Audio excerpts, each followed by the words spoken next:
Manichiwa. Comment ça va les gars? Il est 5h37 du matin. Moi personnellement je viens de passer 2 heures sur le PC, sachez un peu ce que je fasse de mes journées, à répondre aux mails de tout le monde. On est français, il n'est pas trop à cette heure-ci. J'en ai déjà fait un pack hier soir encore. J'ai arrêté un peu plus tard que d'habitude, c'est à 22h. Mais à 3h30, manie debout. Bien.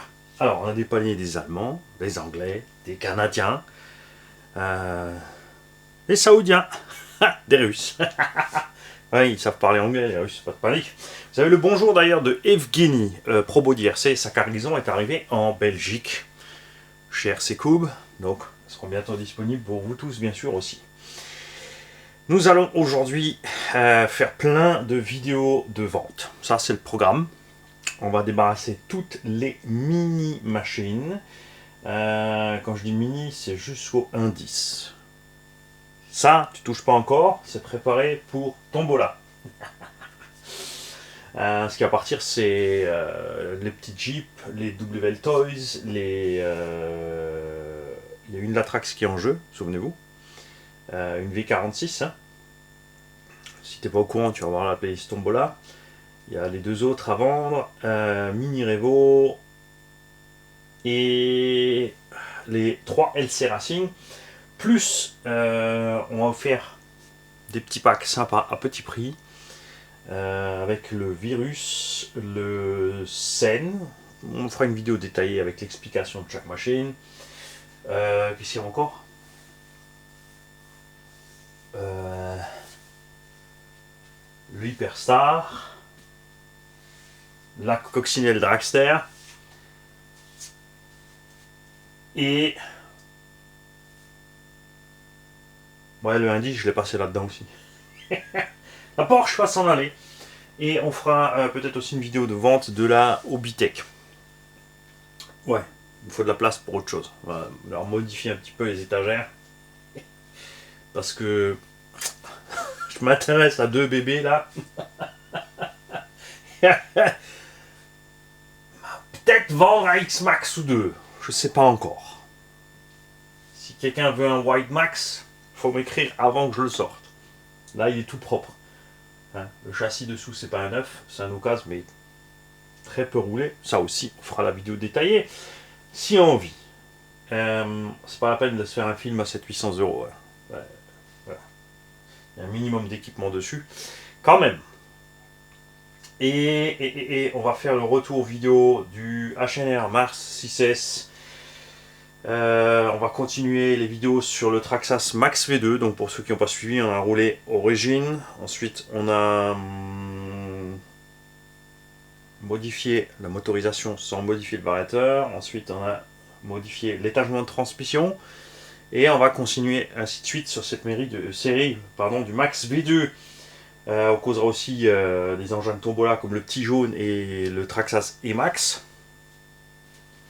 Mais là tout de suite on va causer de 2 autres engins. On a ici The Tankovic. Alors il y en a plein qui se sont mélangés les pinceaux. Ceci n'est pas le Carson Virus, c'est un Arma Typhon équipé de la cage du Carson Virus. Cet engin, je l'ai échangé contre le Axel Rift, il m'a fait chier ce truc. Les plastiques qui se déchirent, les performances, au démarrage pour un Rock Racer. Non, pas content du tout avec l'Axel Rift, surtout tarif proposé. J'ai échangé donc contre cet engin. Bien sûr, c'est un engin, ça dans l'état où il est arrivé, on aura 250 balles occasion. Le Rift, il y avait 4-5 sorties, il était quand même, on avait réglé les petits soucis et tout. Facile 450 euros au cas, mais il faut pas que se baser là-dessus. Il y en a, je sais, ils se basent que sur ça. Voilà, moi je me suis basé sur le fun factor, c'est-à-dire ce qui va se passer quand je l'aurai en main, combien je vais m'amuser. Résultat, hein, ben pour moi c'est un bingo, parce que je me suis éclaté comme un cochon. On a déjà fait quoi, une quinzaine de packs, sans faire attention. Rien. Je me suis vengé du Rift. Ça fait du bien. Franchement. Bon, la cage n'a pas renforcé l'ensemble, hein. Il a déjà les tourelles carbone dessus, mais c'était pour changer le look. On a toujours encore l'électro d'origine, qui nous a fait des petites farces avec le bouton, l'interrupteur, enfin le switch, l'ancien cerveau Arma dessus. On a les noix de cardan qui sont taillées, les axes de cardan taillés. Genre là, il reste, je vais te l'approcher, regarde. Ça, c'est ce qui reste de mon... Regarde. Je te mets la main, regarde. T'as vu mon cardan là? Tout va bien, tout va bien. Il est vaillant, et c'est pour ça qu'on l'aime. Dommage que Horizon Heavy est en train de bousiller Arma à monter les prix, mettre de l'électronique à Montmois-le-Gland dessus, on s'en fout d'avoir un TSM, un truc, une télémétrie. Mettez-nous juste l'électronique qui marche, un combo, une espèce de robadge robitronique dedans, un bord, un cerveau 15-20 kg qui tient le coup, et banzai, c'est parti, tout le reste, on s'en fout. On s'en fout. Alors celui-là, vous allez le voir encore rouler. Là, on va voir ce qui va se passer, évidemment. Là, pourquoi j'en cause? Parce qu'on était censé le réviser. On l'avait laissé bien pourrir dans la boue et tout pour vous montrer ce qui se passe avec la machine. Et on fera la vidéo justement de... On aura l'occasion sûrement de sortir des vis compliquées, des roulements complètement pourris, défoncés, qu'il va falloir enlever au marteau, à la disqueuse, à l'extracteur et tout ce que tu veux. Résultat, quéquette. J'ai nettoyer cette caisse. Alors à grande eau, hein, attention, hein, de l'eau bien chaude à 60 degrés avec évidemment avant du nettoyant moteur. Attention, nettoyant moteur chez Arma, ils aiment pas ça. Enfin Traxxas et Coralie non plus, leur anodisation, leur peinture, là, elle part. C'est moche, Obitech aussi d'ailleurs. Lui, c'est pas grave, il avait déjà subi, donc voilà, sans plus, on s'en fiche. Le rouge devient rose, le châssis décolore, hein. Voilà, faites gaffe aux produits que vous utilisez, nettoyant jante ou nettoyant moteur, ça va super bien pour enlever la saleté. Je vais, pour s'en rendre compte, tu vas voir la vidéo de quand je suis revenu du Val d'Argent avec l'engin. Alors, les ressons ont rouillé, les cardans rouillés, les axes de noix ont rouillé, les vis ont rouillé, les rotules ont rouillé, c'est du Arma. On a balancé de l'huile dessus par-dessus. Devant, on a encore les roulements d'origine, écoute ça. Mais ils tournent, je vais aller m'en assurer. À l'arrière, ils étaient complètement bloqués. Bloqués de chez bloqués, mais aucun problème pour les enlever, donc pas de quoi faire une vidéo. À l'arrière, regarde. Ah, c'est mieux, hein. C'est plus doux. Mais on va les achever. Devant, ça prend plus de coups. Donc on attendra qu'ils soient vraiment... en problème, en souffrance pour pouvoir les changer. Hein, là, tout était rehuilé. Et ça s'arrête là. J'ai monté donc ces roues qu'on a reçues. Enfin, elles sont arrivées de Chine, on les a payées. Il faut les coller encore soi-même. Là, on a les mousses qui sont livrées avec, les mousses grises, basiques. Rafou, il y en a déjà sur son essai, il est super content avec. Ça ressemble à des Jetco Rockform, sauf que celles-là, elles ont du grip. Et elles sont plus légères. Et c'est pas le même tarif, c'est encore moins cher. Ce sont les mêmes que donc ceux-là, les Tovo. Avantage, c'est l'hexagone, donc 17, 14 ou 12. Il y a un demi-offset. Si tu veux du 0 offset, il va falloir prendre des Hexa Proline parce que c'est les mêmes jantes que les méthodes Proline. Du moins le même design, la qualité j'en sais encore rien, mais ils ont déjà pris des coups, franchement, et ça n'a pas bronché. Ces pneus là, par contre, j'ai mis des mousses AK dedans, donc niveau prix évidemment ça devient autre chose. On a fait un pack complet 2 avec le buggy sur la piste humide, comme tu peux voir, niveau usure, ça se passe bien. On n'a pas un grip d'enfer, mais une durabilité quand même qui est sympathique. Ce qui est sympa donc avec ce offset, c'est que ça change un petit peu le look. N'oubliez pas quand vous mettez des roues avec l'offset, c'est que plus tes triangles sont longs, c'est-à-dire que le point suspendu est loin de tes points posés, plus le véhicule est souple. Hein? C'est pour ça que le Forza Truggy, avec les ressorts et les amortos du buggy, et les bras beaucoup plus longs et les mêmes points d'ancrage au triangle, se retrouve posé par terre. Si je mets des roues normales là-dessus, cet engin était souple, mais pas autant que ça. Là, avec ça, tu vois, il est vraiment super mou, malgré les ressorts orange devant, mais c'est pas grave, je vais le garder comme ça. Je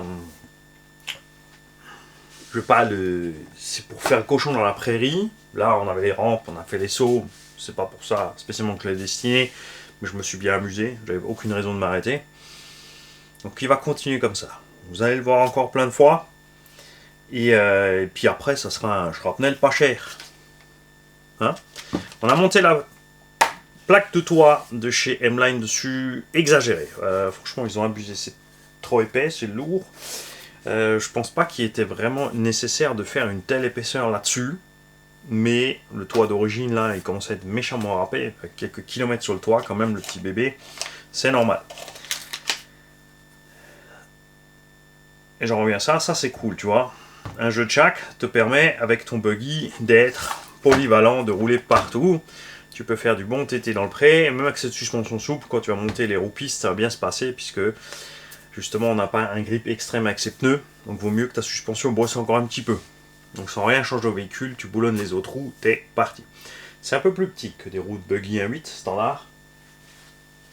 On va faire un petit peu de vitesse. Ils sont où les standards? Voilà. On va aller moins vite. De l'autre côté, c'est pas tellement plus petit que ça non plus.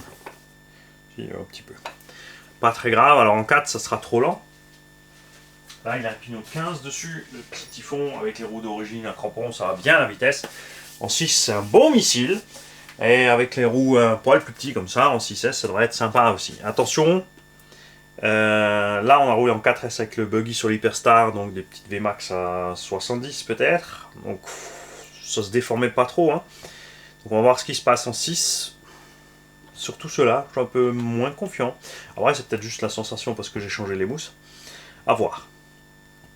N'oubliez pas que c'est un flanc haut à l'extérieur, taille basse dedans, ça va se comporter différemment qu'un pneu de buggy qui est taille basse dedans dehors. Mais on va tester ça. Ce sont donc les prochaines vidéos qui vont arriver avec celui-là. Tiens, en plus la jante est orange, je pourrais vraiment la visser là, ça irait bien avec lui. On va te mettre là, hein? Tu mérites. Donc pensez-y, quand vous faites un échange, ne voyez pas que l'argent, la somme, le machin. Et ensuite, il y a des gens qui pensent que leurs véhicules sont en bon état. Quand tu arrives chez toi, tu te rends compte, enfin quand il arrive chez toi, pour toi, c'est pas un bon état. Après, ce qui est essentiel, c'est la communication avec le vendeur ou l'acheteur pour se rendre compte des choses. Il ne faut pas se fermer, il ne faut pas se buter, il ne faut pas s'énerver les uns envers les autres. Il y en a un qui va te dire ah, le véhicule est en bon état quand tu reçois pour toi, tu as plus d'expérience ou tu es peut-être plus difficile ou n'importe. Tu vas dire non, ça suffit pas du tout, c'est pas du tout ce que je pensais, en lui il est en bon état. Après, tu as toujours aussi les spécialistes côté vendeur qui te disent que c'est comme neuf et c'est complètement rossé. Et tu as aussi les acheteurs de l'autre côté qui veulent du neuf au prix de super occasion, plus livré, plus un mars. Et les 100 balles. Comme d'hab. Et l'autre véhicule dont on va parler maintenant tout de suite, c'est celui-là. Alors ça, c'est le jump shot d'un Ptio qui lui, contrairement à beaucoup d'entre vous, a la chance de pouvoir passer par là. Il a déjà vécu et il souffre des âpres de l'entretien de la jeunesse. J'ai pas fait mieux quand j'étais petit, c'est-à-dire que tu fais des expériences avec de visserie, de bricolage, de pneumatiques, d'énervement de transmission, tu vas absolument aller vite. Donc erreur fatale, pignon beaucoup trop gros avec des roues beaucoup trop grandes. Parce que j'ai mis les roues. Donc il y en a un qui m'a mis ces roues là-dessus. Bon, celles qui sont dessus, elles sont plus petites que les roues d'origine, c'est à peu près ça la taille des roues d'origine. Avec un pignon comme ça, mouse. Résultat, le moteur force, la lipo crève, la coupure arrive plus vite et qui gagne rien. Échec. Donc là, j'ai mis un pignon plus petit qui permettra d'emmener ces roues. Comme on a reçu de tonton Greg ces 4 roues là, je te les ai mis dessus, petit gars, comme ça, tu as au moins 4 roues complètes entières. Tu pourras quand même monter celle-là si tu veux maintenant avec cet étagement là. Tant pis pour la vitesse, il faut que tu laisses tomber un petit peu de vitesse, sinon ça ne va pas aller. Hexagone de roues bouffé, remplacé. Suspension remplie à l'huile, je sais pas ce que tu m'avais mis dedans, mais c'était hyper méga fluide. Là, tu vois, tu as une suspecte. Hein, le pare-choc RPM, tout ça, on avait mis nous déjà à l'époque. Faites gaffe à ça. Alors le sauve-servo aussi à un moment, bricoler, c'est bien. C'est pour ça que je parle de cette machine là. Et on est dans la vidéo justement des engins qui ont déjà bien souffert mais qui sont toujours là. À un moment, il faut quand même acheter des pièces. Donc là, il va falloir que tu achètes un sauve-cerveau. Parce que le sauve-cerveau est cuit. Je l'ai serré un peu plus fort. Donc le cerveau d'origine, lui, il est déjà mort. Je t'ai mis le cerveau 15 kg. qui vient du Conrad Riley Bash. Là, on a acheté cet engin donc complet avec un cerveau qui ne suffit pas pour cette machine. Ce cerveau de 15 kg métal a atterri dans ton jump shot. C'est son petit nom. Alors, lui, il a imprimé 3D, regarde, des bras de suspension supérieure, hein, qu'il a renforcé derrière avec une petite plaque. Résultat, il a toujours encore du flex, un peu moins que d'origine, mais du coup, ça casse pas. Il y avait aussi des visseries, des vis un peu bizarres. Tu m'as mis une cruciforme sur le moteur, tu crois que je t'avais pas vu? Hein, des vis tête fraisées sur les trucs plats, 2-3 trucs comme ça. Falloir qu'on cause, vu que tu as les vidéos, hein, tu sais qu'il y a des trucs qu'il faut pas faire. Non, l'essentiel c'est que ça roule, tu fais avec les moyens de bord, c'est tout à fait normal. Celui-là, il a reçu aussi une transmission métal. Une option, parce que d'origine c'est plastoc, et la transmission d'origine, l'HPI Jumpshot, on va en causer parce qu'il est ressorti. Il est ressorti ce truc-là à un prix totalement délirant. C'est le prix d'un 4x4 chez les autres. Il est même plus cher, je veux dire, que les Traxxas. Et c'est du délire, étant donné qu'il est bien moins balèze que les Traxxas de roues motrices, qui sont déjà pas... Ils sont ok, ils sont bien. Ce qu'on n'aime pas sur les Traxxas de roues motrices sont les amortos. Puis les bagues en bronze dans les porte-fusées, je parle de la version charbon, la version brushless, là c'est le prix qui s'envole. C'est du délire. Donc celui-là aussi existait en charbon à l'époque, ensuite était sorti en brushless avec un combo tout en un, moteur vario intégré. Je sais pas où ils en sont maintenant avec leur énième ressuscitage de la chose, mais on a des amortos plastiques pas terribles, mais tu vois, ils tiennent le coup, ils sont toujours là. Les biellettes fixes sauvent tout le reste. Les pneus, ça va bien. Le gros point faible de cet engin, c'est ceci. Le cache transmis, pas du tout étanche. La saleté rentre. Couronne pignon d'origine, crève vite. Et ça rentre par là, parce que tu as le plateau de dissipeur qui dépasse. Ils n'ont pas fait un cache complet avec une cloche par-dessus. Et c'est vraiment nul. Donc là, l'option métal est vraiment indiquée. Et la direction de sauve-cerveau, ils ont mis un petit cerveau plastique fragile. Et un sauve-cerveau vraiment très étrange. C'est un losange capturé dans une demi-bague. C'est-à-dire qu'en haut, il y a une vis et un écrou. Tu me suis? Donc, si tu laisses cette vis et cet écrou suffisamment desserrés pour que le losange puisse écarter la bague, pour pas forcer sur le cerveau, eh ben, la direction bouge tout seul. Donc tu serres cette vis pour empêcher que ça bouge, mais quand cette vis est suffisamment serrée pour que ça bouge pas trop, je dis bien pas trop, parce que tu n'es pas au point hein, à l'arrêt, et ben ce losange ne peut pas s'ouvrir correctement. C'est du n'importe quoi. Donc il faut en gros, quand tu achètes la caisse, déjà extrêmement cher, changer le cerveau, le sauve-cerveau, et faire quelque chose pour la transmise. Sinon après c'est un engin bien funky. Tu grimpes pas trop de S, tu restes en 2S, tu fais pas le couillon avec la version brushless. En 3S, ça va vite, c'est sûr, mais voilà. Il est dépassé de ce côté-là. La structure est très étrange aussi, tu vois, tu as beaucoup de place dans le châssis, ils ont fait un bac à batterie énorme, ils ont mis le Vario au-dessus, ils auraient pu poser un peu plus bas. Ils ont fait une boîte radio énorme, mais le récepteur a quand même pas de place dedans. Et surtout, ils te vendent ça comme waterproof et c'est absolument zéro étanche parce que là-dedans, il y a des gros trous qui vont dans la boîte radio de l'autre côté. Tu vois ce que je veux dire? Si je vois le récepteur, c'est que l'eau aussi peut y aller. Il y a des trous pour les câbles absolument immenses. C'est du grand n'importe quoi. Ils ont quand même prévu, tu vois, tu peux déplacer ton bac à batterie pour changer l'équilibre. Tu peux ramener tes masses en avant ou en arrière. Donc il y a du potentiel sur cette machine. Il y a réellement du potentiel. Ah oui, elle est très très fragile du nez. C'est pour ça qu'on a rajouté ce truc RPM devant. N'hésitez pas, surtout les deux roues motrices Traxxas, c'est le même sketch. Hein. On colle le même pare-choc sur les Traxxas pour cette même raison. En 2VD, tu te montes un patin devant bien arrondi comme ça, parce qu'au freinage, tes roulements ne freinent pas, donc tu pars tout droit dans l'obstacle. Donc mets quelque chose qui monte comme ça, quoi qu'il arrive, quand l'obstacle va taper, le nez va pouvoir monter sur l'obstacle. Et je te promets que ça va t'économiser un max de matos. Hein? Donc là, il est reparti pour un petit tour. Je ne l'ai pas nettoyé parce que bah voilà, il est usé, il est bouffé, il est bricolé. On a fait le nécessaire pour qu'il roule. Tiens, d'ailleurs, tu m'as mis une biellette devant le train, une biellette derrière le train. Qu'est-ce que tu m'as fait? Enfin. Alors là, t'as pas mis de cale. Et la biellette est devant. Et là, t'as mis une cale et la biellette est derrière. Bon, ça, je te laisserai faire. Hein. Il m'a fait. Il m'a fait. On va causer aussi carreaux renforcés parce que ce petit gars là, il est dans un collège ou lycée et ils ont une thermoformeuse et en classe de techno ils ont fabriqué une carreau renforcée de coccinelle. Hein, il a bien sûr sauté sur l'occasion au Val d'Argent, il est venu au Val d'Argent pour rencontrer Elsa Cersei-Body, pour glaner 2-3 infos top secrètes pour le moulage, pour perfectionner leur système. Hein? Donc Florian, tu passeras chercher ton machin et ton petit taquet.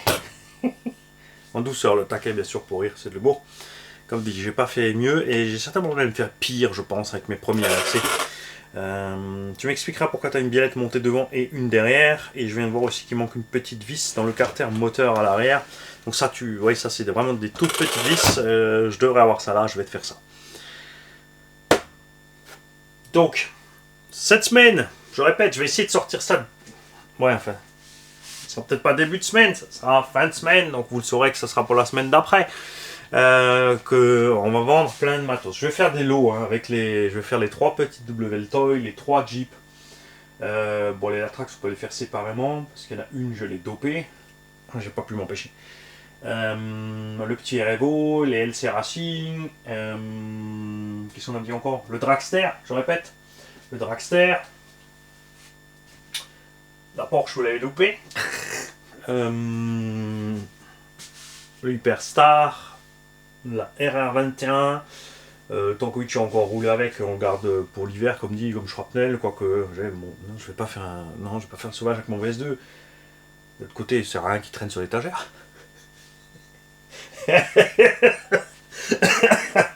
Donc le VS2 va peut-être rouler, et puis on sortira le Tankovic sur shrapnel. Ah oui, le Sen Reaper. Et je vous expliquerai aussi, il y a certaines machines qu'on avait mis de côté pour Tombola, qu'on va vendre quand même. Mais on va les vendre à des petits prix super sympas, en pack, si possible, c'est-à-dire avec chargeur et lipo. Et je vous dirai pourquoi. Hein, parce que sinon, il y en a encore un, il va s'envoler sur les statistiques là. Comment chouer, c'est.